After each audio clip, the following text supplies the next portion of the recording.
The situation in Gaza continues to develop at a rapid pace, with Israel significantly increasing the intensity and scope of its military operations against Hamas infrastructure. Central to these operations is the extensive underground tunnel network that has long been a defining feature of the conflict. Israeli officials describe this network as a strategic backbone of Hamas's military capabilities, and it has become one of the primary targets of ongoing military activity. Over recent months, Israeli forces have carried out a series of coordinated operations aimed at locating, isolating, and destroying these tunnel systems. Military reports indicate that these underground passages have repeatedly been used by armed militants to move undetected, store weapons, and launch surprise attacks against Israeli positions, particularly in southern Gaza regions such as Rafah. In several reported incidents, militants are said to have emerged from tunnel openings to engage Israeli troops before being neutralized in counter-operations. The underground tunnel network itself is not a recent development. It has evolved over many years into a highly complex system that stretches across significant portions of the Gaza Strip. Analysts and military experts often describe it as an integral part of Hamas's asymmetric warfare strategy, enabling the group to offset technological and aerial surveillance, advantages held by opposing forces. Through these tunnels, militants have been able to move between locations, conceal themselves from aerial reconnaissance, and conduct coordinated operations with reduced risk of detection. Israeli military strategy in the current phase of the conflict has increasingly prioritized dismantling this subterranean infrastructure. Ground forces, engineering units, and aerial support have been deployed in combined operations designed to identify tunnel entrances, collapse underground routes, and eliminate operational cells believed to be active within them. According to military briefings, these efforts have uncovered various underground facilities, some of which are believed to have been used for logistical coordination, temporary shelter, and weapon storage. In the context of these operations, reports have emerged claiming significant militant casualties and extensive destruction of tunnel systems. While precise figures such as the number of militants killed or kilometers of tunnels destroyed remain difficult to independently verify in real time due to the ongoing nature of the conflict, there is consistent acknowledgement from military sources that multiple militant operatives have been eliminated during tunnel-related engagements. These operations are being conducted in phases with continuous efforts to locate and dismantle remaining underground infrastructure. The broader conflict in Gaza remains highly complex and deeply entrenched. Even during periods that have been described as temporary pauses or limited ceasefires, localized violence has continued to erupt. In many cases, these incidents occur when armed militants attempt to utilize tunnel routes to launch attacks or reposition themselves, prompting immediate and often forceful responses from Israeli forces. As a result, the situation on the ground remains highly unstable and unpredictable. At the same time, the humanitarian situation in Gaza continues to deteriorate. Ongoing airstrikes, ground operations, and widespread destruction have resulted in significant civilian casualties, according to local health authorities. Infrastructure damage has further compounded the crisis, affecting access to basic services such as electricity, clean water, and medical care. Israeli officials, however, maintain that their military operations are directed specifically at Hamas infrastructure, including weapon storage facilities, command centers, and tunnel systems used for militant activity. The tunnel network itself has become symbolic of the broader conflict. Estimates suggest that it spans hundreds of kilometers, forming an extensive underground system that connects various parts of the Gaza Strip.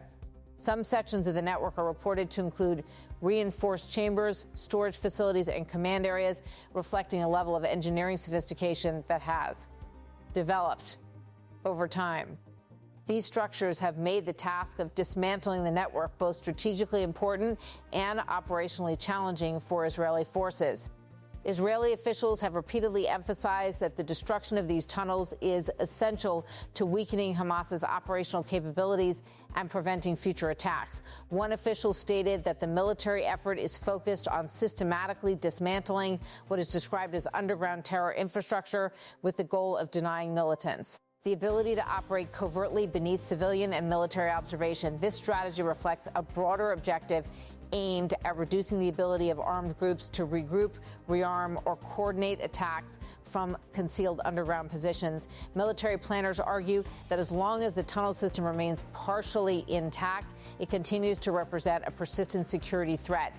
However, despite ongoing operations, intelligence assessments suggest that portions of the tunnel network remain functional or undetected. In some instances, militants are believed to still be operating underground, which introduces additional operational risks for Israeli ground forces. The persistence of these hidden structures has made tunnel warfare a central and ongoing challenge in the conflict. Military officials have described the tunnels as a continuing critical threat, noting that they enable militants to carry out sudden attacks and then quickly retreat underground, making direct engagement difficult. This dynamic has led to the development of specialized military tactics focused on detection, surveillance, and rapid response. Engineering units equipped with advanced technology are frequently deployed to locate tunnel shafts and map underground routes before targeted demolition or sealing operations are conducted. The ongoing presence of these tunnels has also resulted in repeated clashes on the ground. In several incidents, militants emerging from underground openings have engaged Israeli forces in direct combat, leading to immediate escalations. These encounters highlight the unpredictable and highly volatile nature of tunnel-based warfare. Beyond the immediate military dimension, the conflict in Gaza carries significant regional and international implications. Efforts to negotiate lasting ceasefires or broader peace arrangements have repeatedly faced setbacks due to disagreements over core issues such as disarmament, governance, and territorial control. The existence of armed groups and entrenched military infrastructure like tunnels further complicates diplomatic efforts, making sustained agreements difficult to achieve. Internal dynamics within Gaza have also contributed to the complexity of the situation. Reports indicate the presence of multiple armed factions and groups operating with varying degrees of coordination or independence. In some cases, these groups have clashed with one another or pursued separate operational agendas, adding another layer of instability to an already fragile environment. As military operations continue, the focus on underground tunnel systems remains central to Israeli strategy. Operations typically involve a combination of airstrikes targeting suspected tunnel entrances, ground incursions by infantry units, and engineering efforts to locate and destroy subterranean infrastructure. Historical methods have also included the sealing of tunnel shafts and, in some cases, attempts to flood or collapse underground passages to render them unusable. Military officials have stated that destroying these tunnels is essential for long-term security and stability in the region. The objective, according to these assessments, is to eliminate the ability of armed groups to conduct covert operations and to significantly reduce their capacity to launch surprise attacks. Despite these extensive efforts, the challenge remains significant. The scale, depth, and complexity of the tunnel network make complete eradication extremely difficult. Even as portions of the system are destroyed, other sections may remain undiscovered or under reconstruction. This ongoing cycle contributes to the continued strategic importance of tunnel warfare in the conflict. On the ground, soldiers face constant operational risks, particularly from hidden tunnel exits that can be used for ambushes. The unpredictability of such encounters requires high levels of situational awareness, intelligence coordination, and rapid tactical response. These conditions have made tunnel-related engagements some of the most dangerous aspects of the ongoing military operations. At the same time, international attention continues to focus on the humanitarian consequences of the conflict. Calls for restraint, increased aid access, and renewed diplomatic negotiations remain ongoing, even as military operations intensify. Both sides continue to accuse each other of escalating violence, further complicating efforts to de-escalate the situation. The overall narrative of reported militant casualties and extensive tunnel destruction reflects the intensity of the current phase of the conflict. However, exact numbers and outcomes remain subject to verification challenges due to the ongoing nature of hostilities and limited access to affected areas.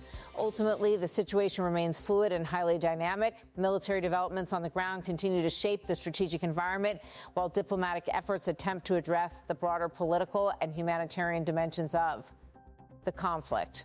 As operations proceed, the battle over underground infrastructure is expected to remain a defining feature of the conflict in the weeks and months ahead. Israeli officials have indicated that operations will continue until the perceived threat posed by the tunnel network is significantly reduced or neutralized, underscoring the long-term nature of the current military campaign.